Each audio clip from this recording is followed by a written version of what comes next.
On a bustling morning at the Global Business Summit, the Uttar Pradesh Pavilion was inaugurated by Baroness Sandeep Verma of the United Kingdom. Amid an optimistic trade environment, delegates from the Uttar Pradesh administration showcased to investors from across the globe the best of what the state has to offer.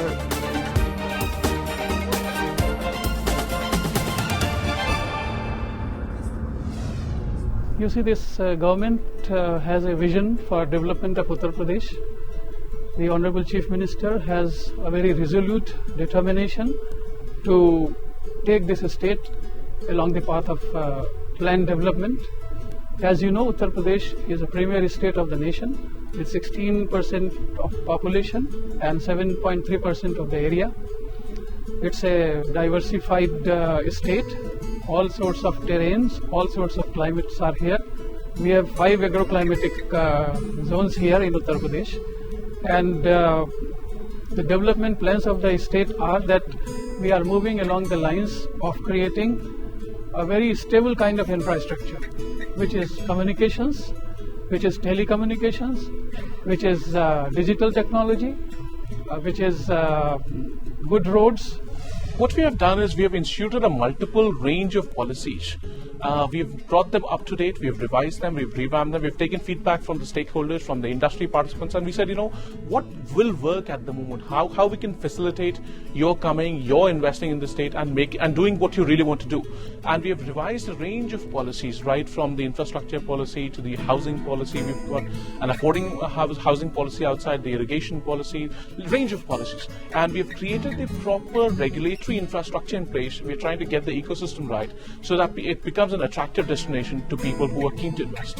You see, UP is going to be one of the first states in the country which has, in a record period of time, started the Lucknow Metro project, which is itself a very big project.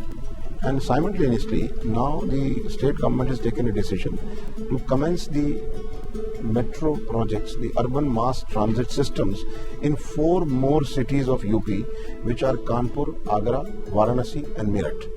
Considering the population of these cities and the traffic hazards that the city has, it requires that the state should have minimum problem for people to move, and therefore it has come up with this idea, and very soon you will see that Uttar Pradesh will be the first state in the country which will have minimum 5 metro projects apart from the other brownfield which is already running up to Ghaziabad. I think there's a lot of excitement about Uttar Pradesh. Ladies and gentlemen, please welcome our speaker, Mr. Alok Ranjan, Chief Secretary, Government of Uttar Pradesh.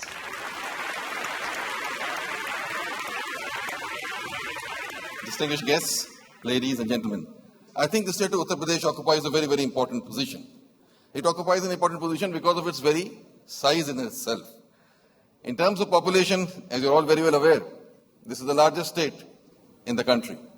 Being the largest state in the country, we have as many as 200 million people.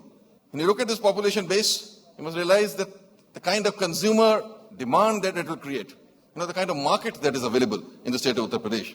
And this market is growing regularly. It is growing because our GDP is growing. It is growing because our per capita income is growing. In fact, I'd like to share with you that the state domestic product, for the last 2 years, we have been growing at a rate faster than the national average, than the country. And as far as per capita income is also concerned, our growth is faster than the rest of the country.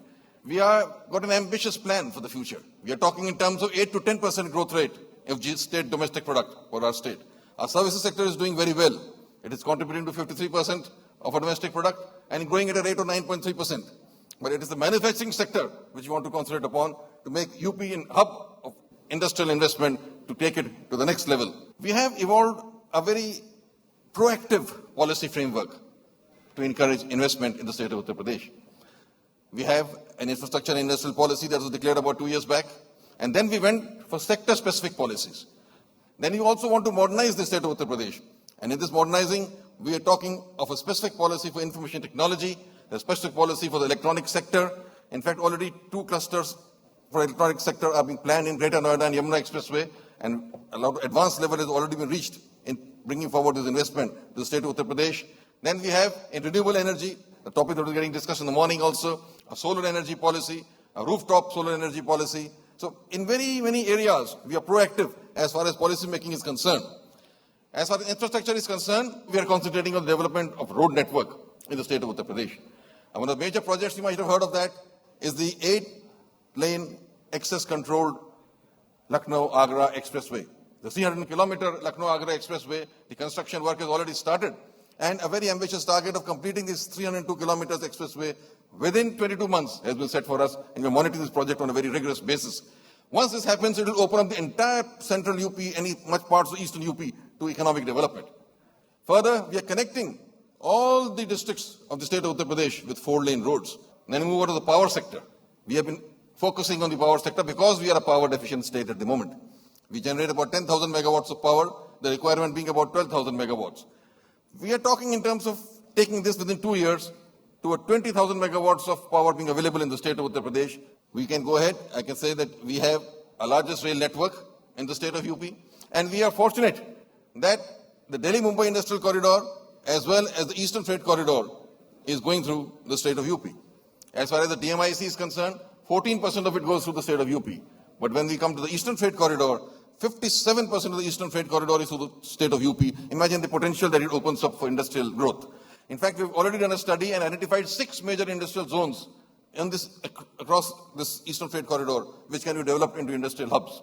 And already work in one of these areas, which in Allahabad, Naini, has already begun. A high-tech city is coming up in Allahabad. More than that, a high-tech city in township is coming up across the Ganga near Kanpur, which is known as the Trans-Ganga city. The Delhi-Mumbai Industrial Corridor, work has started on a high-technology city, integrated township coming up near Greater Noida. All this work is going on. But in infrastructure, let me add one more thing. Perhaps we are one of the few states where so many metro projects have been taken up. Lucknow Metro project has already begun. But within 2 years, we'll have an 8-kilometer stretch of the Lucknow Metro working. Total is 24 kilometers which we propose to do. And DPR has been prepared for Metro for the cities of Kanpur, for the city of Meerut, for the city of Varanasi. Already we have a metro in Noida. Now we are connecting Noida and Greater Noida with a metro. Now further, Ghaziabad is being connected to the Delhi with the metro. All these projects have been started or in the process of starting, which shows the kind of emphasis that we placed on the infrastructure sector. We are concerned about the human development indicators of the state of Uttar Pradesh, and we want to make this develop further, that we have better human development indicators. We have to see that this demographic dividend that we have, we're able to reap that, because the largest number of people in the age group of 14 to 35 within the country is also in the state of Uttar Pradesh. Tourism is another vital sector for the state of Uttar Pradesh. Is the state of the Taj Mahal. Everybody knows that. So we have come up with the tourism arc, which is Lucknow, Varanasi, and Agra. We are developing that. And we have come up with an open skies policy. And we are glad to know that many private players are coming up to fly their airplanes, connecting the various major cities of Uttar Pradesh. And we have not ignored broadband connectivity either. The complete 4G network is now servicing the state of Uttar Pradesh, and we are giving full support to take broadband to each and every village level to develop services on this broadband to develop the state of Uttar Pradesh. So these are some of the major initiatives that we are taking in our state to develop this further, because our intention is, we know that this kind of growth rate that we are talking of is only possible if we are able to employ our people, if we are able to get investment in the state of Uttar Pradesh and investment in high-tech sectors. I forgot to mention the IT city project which is coming up in Lucknow. Already HCL has taken up the rights of developing this area. So with this, I think Lucknow itself will develop into a major IT destination also. So things are happening. UP is the giant of a state, and this giant has woken up in the new government, the new policies that the government has come up. And when this giant has woken up, I'm sure it will make a lot of difference to the development of not only Uttar Pradesh, but for the entire country. I am sure, working together with you all, we can certainly transform the state of Uttar Pradesh into a high trajectory growth state. Thank you very much.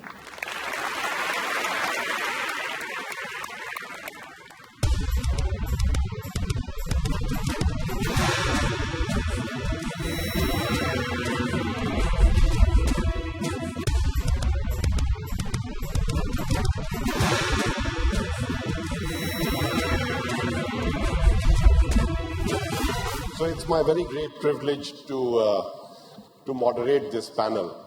Then we have a very august panel, and what we are going to do is we are going to talk about redefining India's potential, other than in infrastructure of the normal kind that people believe in. So without much ado, could I ask Professor Schultz to make your opening comments? My area is brands and branding. And I want to make a point in the case that India must build brands. I've spent considerable time in China, and I think I can put my finger on one of the reasons that China is having the difficulties they are today. China, in essence, focused on producing commodities. And commodities are driven only by price. And once your price advantage disappears, your value disappears. Brands are the only way to differentiate India and Indian companies from those of the multiple competitors which are emerging everywhere around the world. The commodities today are starting to decline. If we're heading for a service economy, knowing how to build service brands is much more critical than trying to learn how to build and develop brands on basic products. You have brands such as Airtel, ICICI, LIC, Tata Consultant, Wipro, and multiple others. The question is, can you leverage that knowledge to produce other products and other lines? The second advantage I think that India has is that you have the infrastructure and the capabilities to build brands around the world. Digital and social will be the tools of the future. The third thing, and I think this is absolutely critical, and it's an advantage that no one I have heard speak yet about. Most of the major markets and marketing organizations are family-owned in India. They're managed, operated, and increasingly we're seeing that the world that families and individuals can build brands better than other traditional organizations. Take, for example, Richard Branson and Virgin, Jack Ma and Alibaba, Jeff Bezos and Amazon.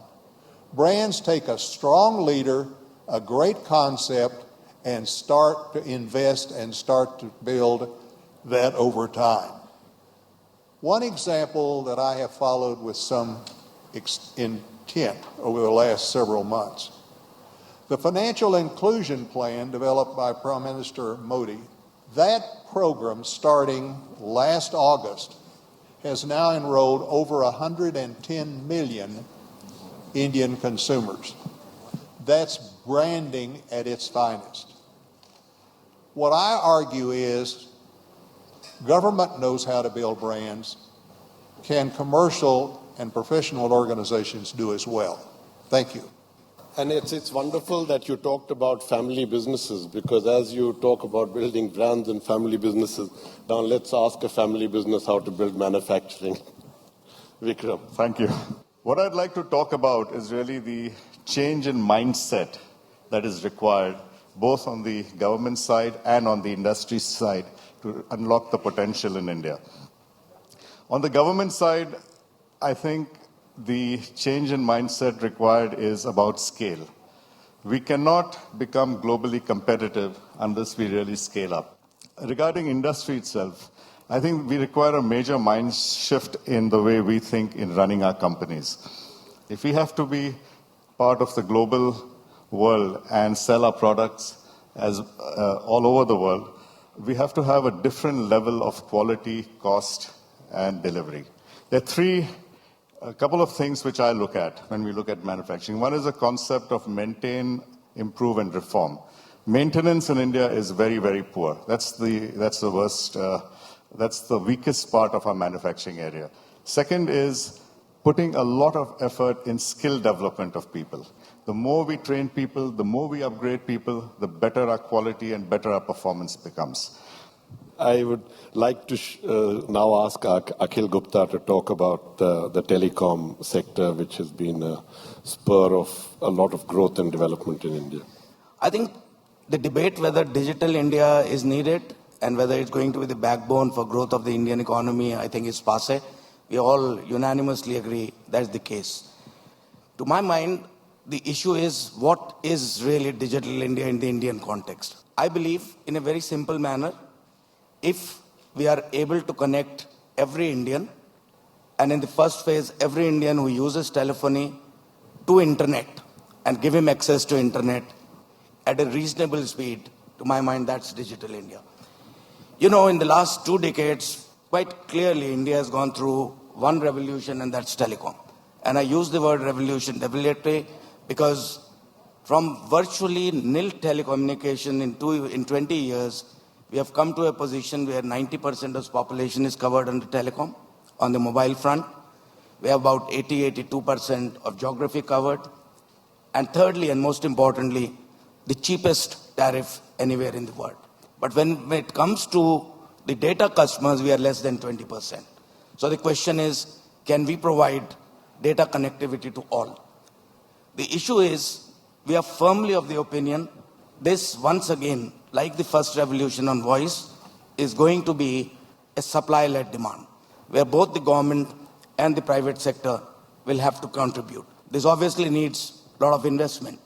Just to give you the perspective, telecom industry today in India has invested anywhere between $80 to $100 billion, taking 3G to the same level as 2G to cover at least 90-95% population.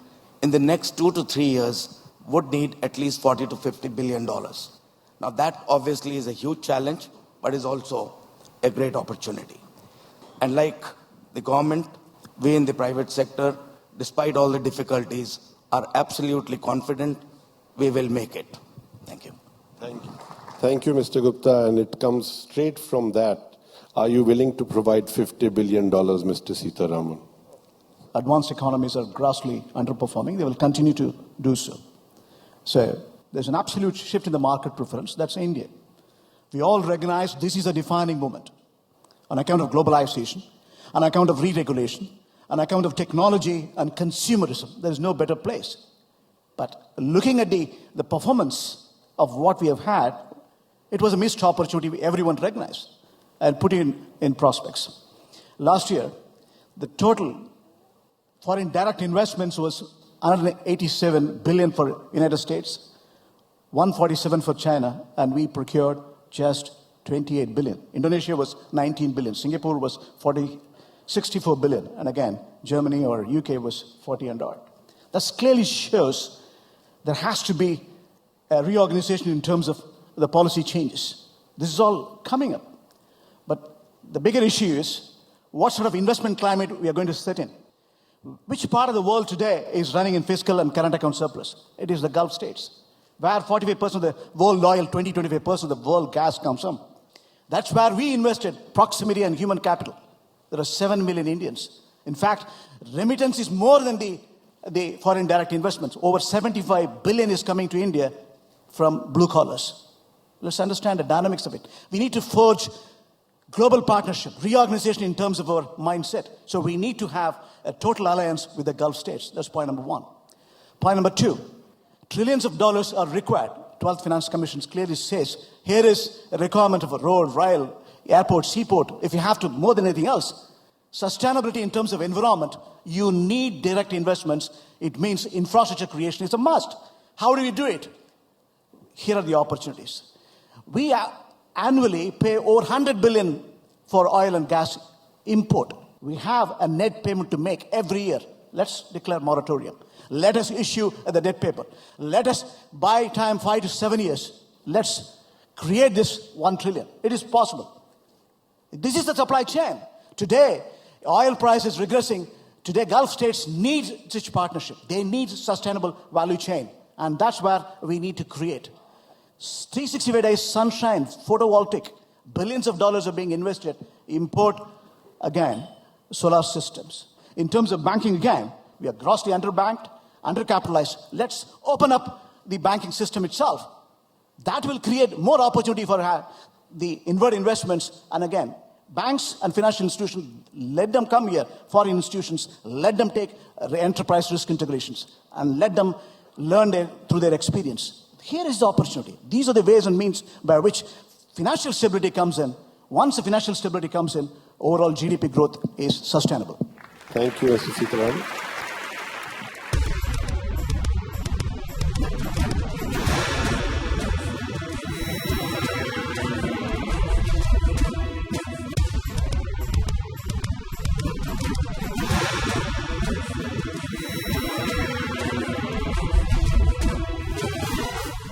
So, Shivendra, are you getting money from the Gulf or not for your hospitals? We've talked a lot about, as a country, about building infrastructure. It allows the economy to grow and what it does to the economy, and we all understand it. We use it in our day-to-day lives. I want to draw a distinction between what we need to do for hard infrastructure and soft infrastructure. Hard infrastructure, to my mind, is build, but soft infrastructure is required to maintain, and I think Vikram talked about maintaining in the manufacturing context. Similarly, hard infrastructure, to my mind, is akin to attracting investments, tourism, people. But soft infrastructure is required to retain. You can build roads, airports, ports, and platforms, but you need the software, the soft skills, people, and the systems to retain quality infrastructure. Just from a statistic point of view, in my space that I work in, a 10% increase in life expectancy, therefore having a good healthcare infrastructure in the country and doing good clinical work, a 10% increase in life expectancy can raise about 0.4% of the GDP of the economy. And therefore, I think the question that we need to put to ourselves is, we have inadequate resource to build adequate soft infrastructure, whether it's in education or health, and we don't have that kind of capital. Can we look at leveraging what we already have and then build on further capacity building rather than just looking at adding new, which sounds more interesting and probably gets more coverage. But leveraging our existing infrastructure, to my mind, is a significant gap that we face in our country. Professor Mishra, Shivinder has actually set it up for you. You get hard infrastructure builds, you maintain by soft, you attract with hard, you retain with soft, and you're all about soft skills and the development. So we're excited to hear you. Absolutely. Good afternoon, everybody. And one example that I'd like to say is, when we looked at the skills gap analysis we did, and we realized that only about 2% of our population undergoes any sort of formal training intervention. Whereas if you look at a country like Korea, or if you look at a country like Germany, almost 70 to 80% people of the population, general masses is what I'm talking about, undergo formal structured training programs. And that is what actually differentiates that country. It's a soft skill which will always create and retain the hard structure. And many times the differentiation, the competitive advantage, the competitive edge that you will get is because of the talent, is because of the human resources, because of the skill sets that your people have vis-a-vis any other population. That is what I think we are all about, and that's where we wanted to intervene. We looked at that problem and we said, to create a strategy of skilling, we need a structural intervention. So we attempted to solve a strategy problem through a structure change, and we created a new structure for governance, and we called it the UP Skill Development Mission. In that skill development mission, the Chief Minister said, let's pool all the money from all the schemes for all the departments that comes for training purposes, pool it all together, give it teeth, give it critical people, and then run it in a mission mode. In fact, in the last 6 months, we have trained about 110,000 people in the skill development structure. So that was a structural intervention that we did. What the mission has done is to open up possibilities, to give dreams, is to give wings to the ambitions. And that is, I think, most empowering. That is most powerful. That is what really made us happy. And that is what I think is the way forward for us. Another idea is that, we want to achieve through skill and the mission is democratization of opportunities. Our real demographic dividend lies. The demographic dividend that we talk about is actually in the youth. It's actually in the rural areas and hinterlands of Uttar Pradesh. And that is where we wanted to say, we will come to you, to your doorsteps. We'll not say you come to Lucknow, you come to Kanpur, you come to Allahabad. No, we will come to you at a tehsil level, set up a private training provider, and then go ahead. What it also did was internalization of the cost for corporates for training. Otherwise, training is a big cost for corporates today. What the skill development mission does is internalize the cost for the government sector. We said, we will train them for free, but you please provide them with placements. And these are the people that you train as per your own course, your own curriculum, and you take them on board later. On only 60%, you don't have to take everybody. That's something which we said. We also created a state council for vocational training because we realized that most of the people in any job in the country were trained once And then they were just been working and working and working. So reskilling and constantly updation of skills is not an idea that as a country, as a society, as a culture, we are very in tune with. So we created a structure where you can do a 3-month plumbing course or a carpentry course, and you can go back, work, come back, do another 3 months, go back, work, come back and do a bachelor's into that, go back, work, come back and do a master's, and even do a PhD in plumbing and carpentry. That's the structure that we have already put in place. So we have democratized opportunities to that extent and equalized earning power. And I hope that we'll have your best wishes and your support for the agenda. Thank you very much. Thank you so much. That's been a fascinating discussion. For me, I've learned a lot. Thank you so much.